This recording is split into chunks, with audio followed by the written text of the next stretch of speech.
The Dyson of Duluth.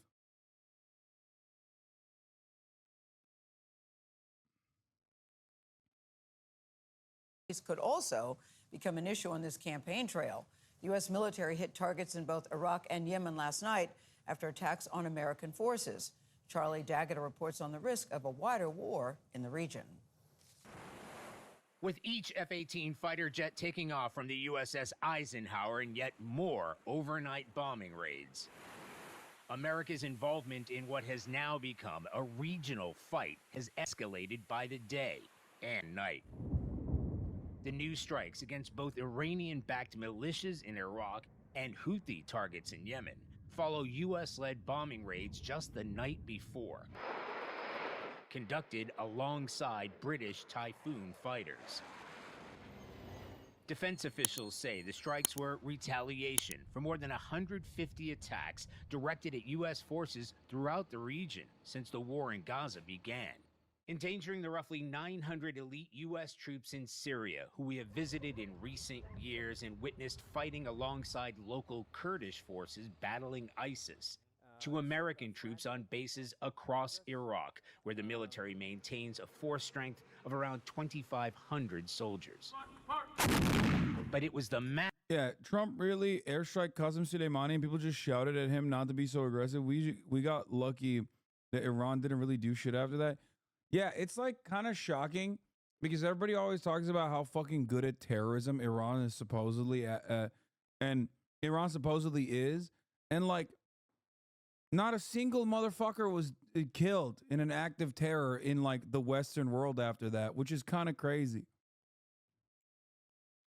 Like the only reason why that didn't escalate into larger issues is because of the restraint demonstrated by fucking Iran, okay? massive missile strike on the Al-Assad air base in Iraq over the weekend, injuring 4 U.S. service members that triggered last night's counterattack. The local Iraqi militias and the Houthi rebels in Yemen, all backed by Iran.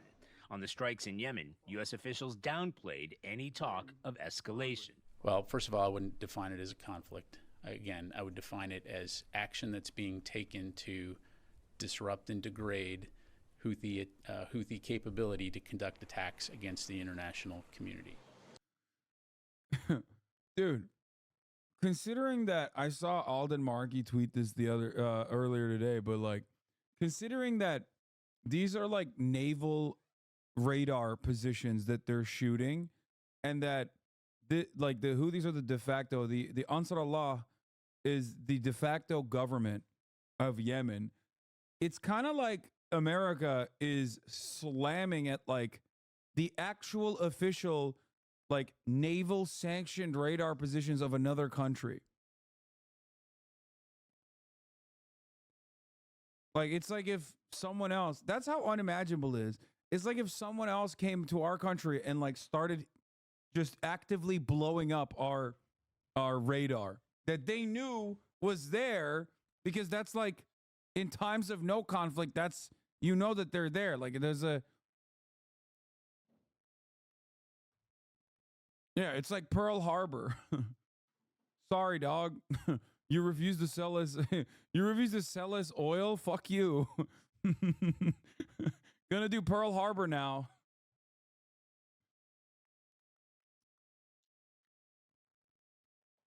Imagine if Cuba just started blowing up positions in the Gulf because of the blockade.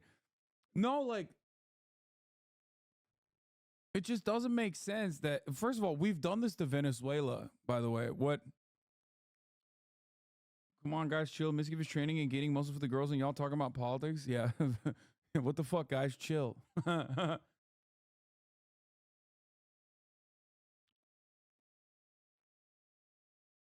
Anyway, the naval radars are often Iranian and usually based on the TEL transporters, erector launchers that they built to launch the anti-ship cruise missiles and stuff.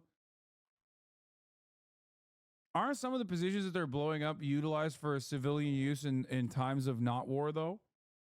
The naval radars are often Iranian and usually based on the TEL transporter, erector launchers.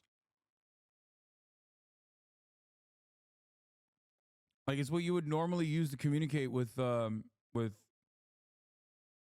like back and forth communicate with ships in normal times, no?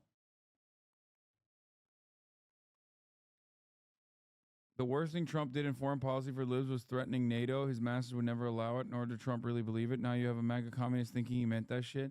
Yeah, they're stupid. No, because they're mobile radars on missile launch trucks. They're only used to detect ship locations. I thought they were also hitting infrastructure. Regardless, we're still bombing Yemen soil,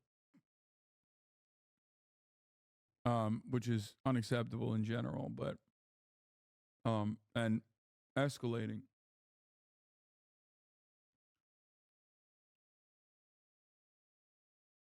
But I thought they were bombing not only like mobile radar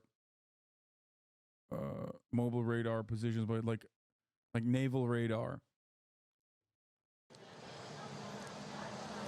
The strikes have not gone down well in Iraq, and these are U.S. partners. The Iraqi National Security Advisor calling it a flagrant violation of Iraq's sovereignty, saying the U.S. should pile pressure on Israel to halt the offensive in Gaza rather than bombing parts of Iraq. Tony? Yeah, good stuff. Good stuff by America. I love that we were talking about this yesterday. Like, well, not we. Ben and Destiny were agreeing on this issue yesterday about like America's actions in the Middle East is bad because it like it plays right into Iran's hands, and it's like, okay, well, that's not the only reason why it's bad. Okay. But yeah, it's not even pragmatic. It makes no fucking sense. So how about we don't do it? Nope. Gotta do it to him. Yes, I saw the Gaza protesters were dragged out on the floor by their hands at the Biden speech. UAW workers were trying to drown them out.